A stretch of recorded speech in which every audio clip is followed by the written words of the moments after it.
Police সূত্রে জানা গেছে, ধৃতের নাম ছোটন শেখ, বাড়ি ইংরেজবাজার থানার মোহদীপুর এলাকায়। তার বাড়ি থেকেই উদ্ধার হয়েছে চুরি যাওয়া সোনার অলংকার।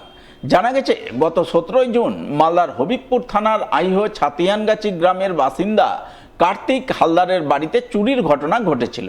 তাই তিনি গোটা ঘটনা জানিয়ে লিখিত অভিযোগ দায়ের করেছিলেন হবিবপুর থানায়। সেই অভিযোগের ভিত্তিতে হবিবপুর থানার আইসির নেতৃত্বে পুলিশ ঘটনার তদন্তে নামে এবং তদন্তে নেমে গত 1 জুলাই মোহদীপুর এলাকা থেকে ছোটন শেখকে গ্রেপ্তার করে পুলিশ নিজেদের হেফাজতে নেয়। তাকে জিজ্ঞাসাবাদ করে তার বাড়ি থেকে উদ্ধার করে চুরি যাওয়া প্রায় 3 লক্ষ টাকার সোনার অলংকার। এরপর মঙ্গলবার ধৃতকে ফের পেশ করা হয় মালদা জেলা আদালতে।